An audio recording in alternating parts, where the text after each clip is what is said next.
दोस्तों नमस्कार। मोदी सरकार ने आपके लिए और आपके स्मार्टफोन के लिए एक पहरेदार की नियुक्ति कर दिया है। कल 1 दिसंबर को मोदी सरकार ने दूरसंचार विभाग के माध्यम से एक आदेश जारी किया। देश की सभी मोबाइल कंपनियों के लिए ये कहा गया कि आप अपना कोई भी नया मोबाइल बेचने के पहले संचार साथी ऐप जो दूरसंचार विभाग का है उसे आप प्री इंस्टॉल करके ही बेचेंगे और इसके लिए उन्हें 90 दिन का समय दिया गया। जब यह आदेश जारी हुआ तो उसके बाद से विपक्षी दलों ने इसमें हंगामा खड़ा करना शुरू कर दिया। इसके बाद कांग्रेस सांसद प्रियंका गांधी ने कहा कि यह कदम लोगों की प्राइवेसी पर सीधा हमला है, यह एक जासूसी ऐप है। उन्होंने कहा सरकार हर नागरिक की निगरानी करना चाहती है, साइबर धोखाधड़ी और रिपोर्टिंग के लिए सिस्टम जरूरी है, लेकिन सरकार का ये जो ताज़ा आदेश है ये लोगों की जिंदगी में अनावश्यक दखल देगा, ये स्वस्थ लोकतंत्र के लिए अच्छा नहीं है, ये प्रियंका गांधी ने कहा। फिर उसके बाद राहुल गांधी से लोगों ने पूछा, आज लोकसभा जाते वक्त राहुल गांधी जी ने कहा कि मैं सदन में बहस के दौरान बोलूंगा, अभी टिप्पणी नहीं करूंगा। कांग्रेस नेता केसी वेणुगोपाल ने भी सरकार के इस आदेश की आलोचना की। वहीं कांग्रेस सांसद रेणुका चौधरी ने मंगलवार को इस मुद्दे पर सदन स्थगन नोटिस भी दिया। कांग्रेस सांसद शशि थरूर ने कहा कि यह ऐप जो उपयोगी हो सकता है लेकिन इसे स्वैच्छिक होना चाहिए, जिसे जरूरत हो वह खुद इसे डाउनलोड करे, या किसी भी चीज को लोकतंत्र में जबरन लागू करना चिंता की बात है। सरकार को मीडिया के जरिए आदेश जारी करने के बजाय जनता को स्पष्ट रूप से बताना चाहिए कि इस फैसले के पीछे तर्क क्या है। जब इतना ज्यादा बवाल खड़ा हुआ इस ऐप को लेकर के, संचार साथी ऐप को लेकर के, तो आप बता दें आज मंगलवार के सोमवार दिन आदेश जारी हुआ 1 दिसंबर को।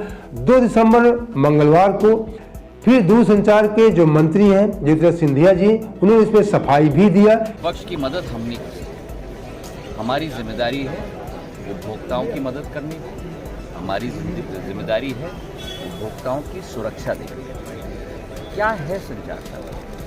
संचार साथी एक ऐप और एक पोर्टल है जिसके आधार पर हर एक उपभोक्ता अपनी सुरक्षा अपने हाथों से कर पाता है।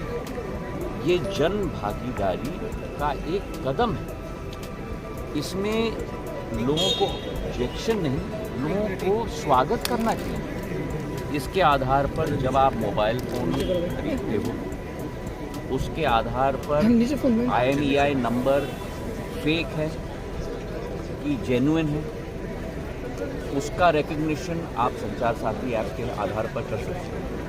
आज तक संचार साथी पोर्टल के 20 करोड़ डाउनलोड हुए, ऐप के 1.5 करोड़ से ज़्यादा डाउनलोड, करीब 20 लाख फ़ोन जो चोरी हुए थे उनको ट्रेस किया गया, 7.5 लाख फ़ोन जो चोरी हुए थे उनको वापस उपभोक्ता के हाथ पे पहुंच चुका है, करीब 21 लाख फ़ोन उपभोक्ताओं के रिकग्निशन और रिपोर्टिंग के आधार पर ही डिस्कनेक्ट हुए हैं।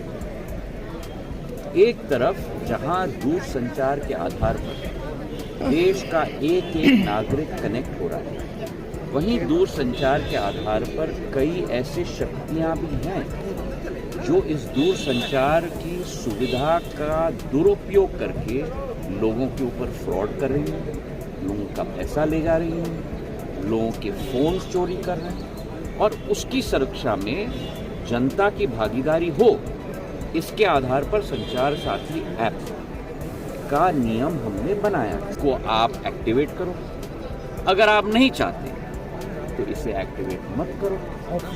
सुनिए ना, अगर आप इसको अपने फ़ोन पे रखना चाहते हो तो रखो, अगर आप इसको डिलीट करना चाहते हो तो डिलीट करो, आप कोई प्रॉब्लम नहीं है। सर लेकिन तो बात का बतंगड़ एक मिनट, वही तो हर भ्रम को मैं तोड़ने की कोशिश कर रहा हूँ। ये कस्टमर प्रोटेक्शन की बात है और हर भ्रम को मैं तोड़ने की कोशिश कर रहा हूँ। आपको डिलीट करना है तो आप डिलीट कर दोगे, आप कोई मैंडेट इसका मतलब संचार साथी ऐप हम डिलीट कर सकते हैं अपने फोन सिर्फ में? इनबिल्ट डिलीट कर सकते हो आप। सिर्फ इनबिल्ट ऑप्शन है, उसे आप डिलीट कर सकते हैं। आप उसको जिस तरीके से अपने फोन पे दूसरे ऐप को दबाओगे और कहोगे डिलीट, वैसे इसको भी दबा सकते हो और कह सकते हो delete.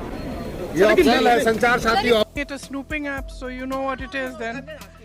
You said snooping app, so it is a snooping app.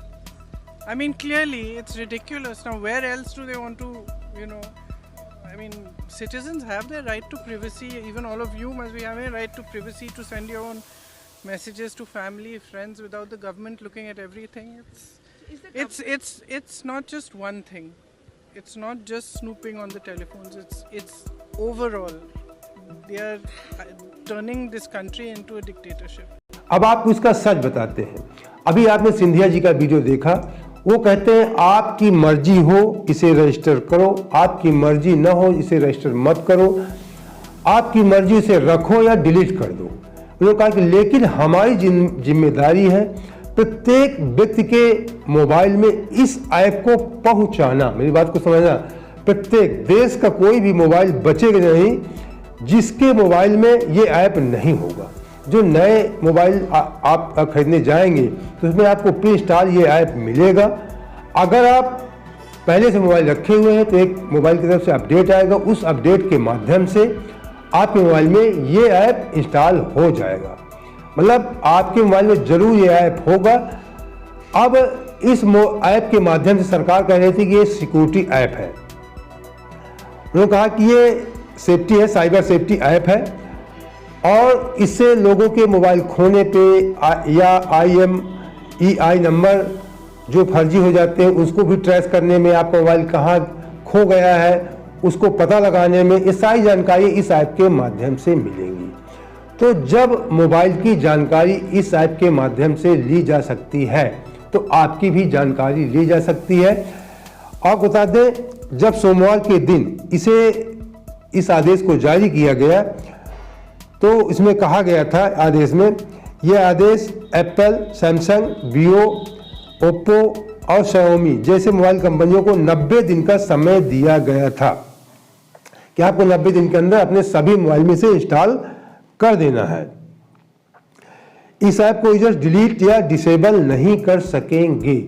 अभी सिंधिया जी ने कहा कि आप इसे डिलीट कर सकते हैं, आप चाहे तो रखें, आप चाहे तो डिलीट कर दें। ये भी बहुत अच्छे समझाया सिंधिया जी ने, लेकिन जो उनका आदेश हुआ था उसमें था कि इसे आप डिलीट या डिसेबल नहीं कर सकते हैं, आपको इस अनिवार्य है आपके रखना अपने मोबाइल पे इस ऐप को। लेकिन बवाल बढ़ने के बाद उन्होंने कहा, इस पर सफाई दिया कि आप इसे डिलीट कर सकते हैं। सच्चाई क्या होगी ये तो आने के बाद पता लगेगा। पुराने फोन पर सॉफ्टवेयर अपडेट के जरिए ये ऐप इंस्टॉल किया जाएगा। अगर आपके पास आपका मोबाइल है तो आपके मोबाइल में सॉफ्टवेयर अपडेट मोबाइल की कंपनी की तरफ जो आता है, अगर आप नहीं करेंगे तो हो सकता है मोबाइल चले ही ना। तो अपडेट के जरिए अपडेट मांगा जाएगा, उसके जरिए आपके मोबाइल में ये ऐप इंस्टॉल हो जाएगा। जैसा सिंधिया जी ने भी कहा, हमारी जिम्मेदारी विपक्ष की नहीं, हमारी जिम्मेदारी देश के नागरिकों की है। देश के प्रत्येक नागरिक के फोन में इस ऐप को पहुंचाना है। ये अभी सिंधिया जी ने भी बहुत अच्छे से समझाया। हाल आप बता दें, ये आदेश फिलहाल पब्लिक नहीं किया गया है। जो आदेश है कि इंस्टॉल किया जाएगा अभी पब्लिक नहीं किया गया है, लोगों को सही ढंग से बताया नहीं गया है, लेकिन चुनिंदा कंपनियों के निजी तौर पे ये आदेश भेजा गया है। यह सार्वजनिक नहीं किया गया कि आपके मोबाइल में अपडेट किया जाएगा, लेकिन निजी तौर पे सभी कंपनियों को आदेश लेटर सरकार की तरफ से जा चुका है। इसके पीछे सरकार का मकसद साइबर फ्रॉड और फर्जी IMEI नंबर और फोन चोरी को रोकना है। ये बताया गया है कि इसका जो काम है, संचार साथी ऐप्स से अब तक बताया गया कि 7 लाख से ज्यादा गुम या चोरी हुए मोबाइल वापस मिल चुके हैं। 7 लाख से ज्यादा मोबाइल वापस मिल चुके हैं जिन लोगों ने इस ऐप को पहले डाउनलोड कर रखा है, क्योंकि यह ऐप लॉन्च हुआ था 17 जनवरी 2025 में, लेकिन इसके बारे में अनिवार्य अब किया गया है 1 दिसंबर 2025 को इसको लेकर के। एक कर्मचारी ने बताया, सीनियर कर्मचारी ने बताया कि ऐप फर्जी IMEI से होने वाले स्कैम और नेटवर्क मिसयूज को रोकने में के लिए जरूरी है, उन्होंने ये बात कही है। अब आप बता दें कि संचार साथी ऐप है क्या, ये भी आपको जानना चाहिए। संचार साथी ऐप सरकार का बनाया साइबर सिक्योरिटी टूल है। मैं शुरू में कहा था कि मोदी सरकार ने आपके लिए आपके मोबाइल के एक पहरेदार की नियुक्ति कर दिया है। सिक्योरिटी गार्ड आप कह सकते हैं। ये सिक्योरिटी टूल है, आपके मोबाइल में रहेगा और बताया 17 जनवरी 2025 को लॉन्च हुआ था। अभी ये एप्पल और गूगल प्ले स्टोर पर उपलब्ध है, उसे आप डाउनलोड कर सकते हैं। लेकिन अब ये नए फ़ोन में ये ज़रूरी हो गया है कि इंस्टॉल होकर मिलेगा और कुछ दिन बाद ये आपके फ़ोन में अपने आप ही इंस्टॉल हो जाएगा, आपके अपडेट के माध्यम से आपको भेज दिया जाएगा। ऐप यूजर्स को call, message, WhatsApp, chat report करने में मदद करेगा। IMEI नंबर चेक करके चोरी या खोए फ़ोन को ब्लॉक करेगा। ये इसकी खूबियां हैं जो बताई गई कि कैसे आपकी मदद करेगा। जब आपकी ये मदद करेगा, फ़ोन आपको खो जाएगा, उसमें मदद करेगा। IMEI नंबर में चेक करने में मदद करेगा। जब सारी मदद ये ऐप करेगा, इसके माध्यम से ये पता लग जाएगा कि मोबाइल कहाँ, तो इसके माध्यम से आप भी पता लग जाएंगे आप कहाँ पे उपलब्ध हैं। जब मोबाइल खो जाने के बाद हमारा मोबाइल मिल सकता है, तो कोई भी व्यक्ति अगर ये सोचेगा कि मोबाइल रखने के बाद अगर उसने कोई किसी प्रकार का दुर्घटना किया है तो वह बच नहीं सकता। ये अपराध रोकने में मदद भी मिलेगी। कोई मोबाइल का प्रयोग करके फ़ोन करके अपराध करेगा, तुरंत ट्रेस हो जाएगा इसके माध्यम से। या ऐसे भी आपकी जो आरोप लगाए विपक्षी तरफ से कि आपकी जासूसी, प्राइवेसी भंग होगी, तो इससे भी इनकार नहीं किया जा सकता कि आपके मोबाइल में अगर ये ऐप है तो ये जानकारी जरूर ली जा सकती है कि इस समय आप कहाँ पे मौजूद हैं, निश्चित तौर पे। लेकिन सुरक्षा के लिए ज़रूरी भी है, देश की सुरक्षा के लिए। इस पर सिंधिया जी ने सफाई भी दिया। अब ये ऐप जब हमारे आपके मोबाइल में आ जाएगा या हम आप इंस्टॉल करेंगे, तो उसके बाद इसकी सच्चाई समझ में आएगी।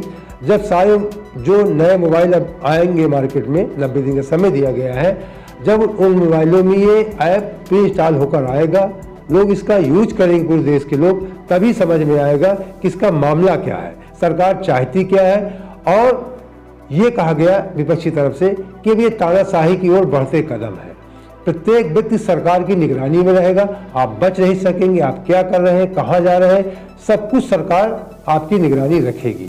तो हमने शुरू में कहा कि मोदी सरकार ने आपके लिए, आपके मोबाइल के लिए एक पहरेदार की नियुक्ति कर दिया है और इसे सिक्योरिटी ऐप नाम भी दिया गया है, साइबर सिक्योरिटी ऐप।